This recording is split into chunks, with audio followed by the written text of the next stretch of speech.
రోజు నేను ఒక ప్రశ్న అడగాలనుకుంటున్నాను. మీరు ఎప్పుడైనా ఇలా అనుకున్నారా? నేను ఎన్నో ప్రార్థనలు చేస్తున్నాను, దేవుడిని నమ్ముతున్నాను, పూజలు చేస్తున్నాను, అయినా నా జీవితంలో మార్పు ఎందుకు కనిపించడం లేదు? కొంతమంది ఇంకా బాధతో అడుగుతారు, దేవుడు నిజంగా వింటున్నాడా? నా ప్రార్థనలు ఆయన దగ్గరకు చేరుతున్నాయా? ఆయన ఉంటే ఎందుకు మౌనంగా ఉన్నాడు? సోదరులారా, ఈ ప్రశ్నలు నేడు మాత్రమే కాదు, వేల సంవత్సరాల క్రితం నారద మహర్షి జీవితంలో కూడా వచ్చాయి. అవును, ఈ రోజు మనం దేవర్షిగా పూజిస్తున్న నారదుడు కూడా ఒకప్పుడు ఇదే బాధను అనుభవించాడు. గత భాగంలో మనం చూసాం, తల్లిని కోల్పోయిన ఆ బాలుడు అడవిలోకి వెళ్లాడు, ఒంటరిగా ఉన్నాడు, భగవంతుని ధ్యానం చేశాడు, హృదయం అంతా భక్తితో నిండిపోయింది. అప్పుడు ఒక అద్భుతం జరిగింది. భగవంతుడు అతనికి దర్శనమిచ్చాడు. ఆ దివ్య సౌందర్యం, ఆ కరుణ, ఆ ఆనందం మాటల్లో చెప్పలేనివి.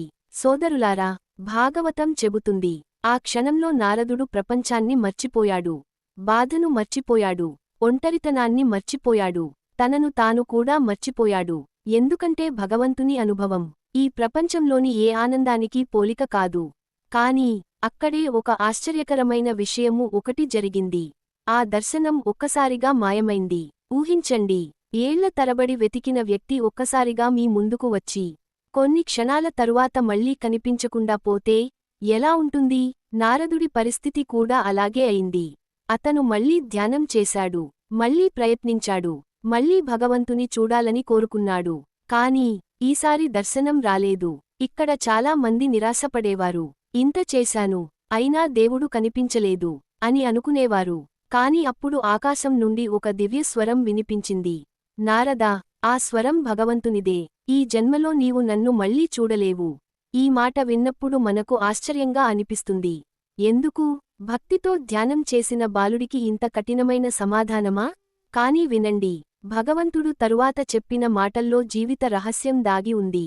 నారదా, నేను నీకు దర్శనం ఇచ్చింది నిన్ను వదిలేయడానికి కాదు, నన్ను మరింతగా కోరుకునేలా చేయడానికి. ఎంత అద్భుతమైన ఉపదేశం! సోదరులారా, మన జీవితంలో కూడా కొన్ని క్షణాలు ఉంటాయి.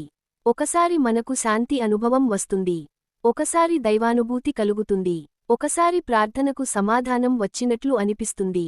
కానీ తరువాత మళ్లీ సాధారణ జీవితమే కనిపిస్తుంది. అప్పుడు మనం అనుకుంటాం, అది నిజంగానే జరిగిందా? భగవంతుడు చెబుతున్నాడు, అవును, అది నిజమే. కాని నీవు అక్కడే ఆగిపోకూడదు. ఒక తల్లి చిన్నపిల్లకు నడక నేర్పేటప్పుడు ఏమి చేస్తుంది? మొదట చేతిని పట్టుకుంటుంది, తరువాత కొంచెం దూరం వెళ్తుంది, పిల్లవాడు ఆమె వైపు నడుస్తాడు. అలాగే భగవంతుడు కూడా కొన్నిసార్లు మనకు తన ఉనికిని అనుభవింపజేస్తాడు. తరువాత మన ఆధ్యాత్మిక ఎదుగుదల కోసం కొంత దూరంగా నిలుస్తాడు. అది శిక్ష కాదు, అది ప్రేమ. నారదుడు ఈ సత్యాన్ని అర్థం చేసుకున్నాడు. ఆ రోజు నుండి అతను దర్శనాల కోసం జీవించలేదు, భక్తి కోసం జీవించాడు. గమనించండి, ఇది చాలా గొప్ప తేడా.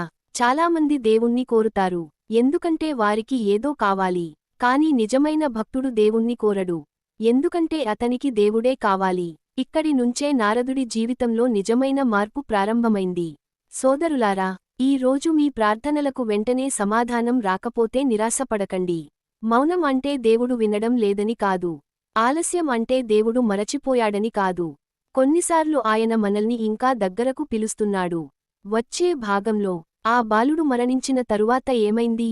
ఎలా దేవర్షి నారదుడిగా జన్మించాడు? ఎలా 3 లోకాలలో సంచరించే మహర్షిగా మారాడు?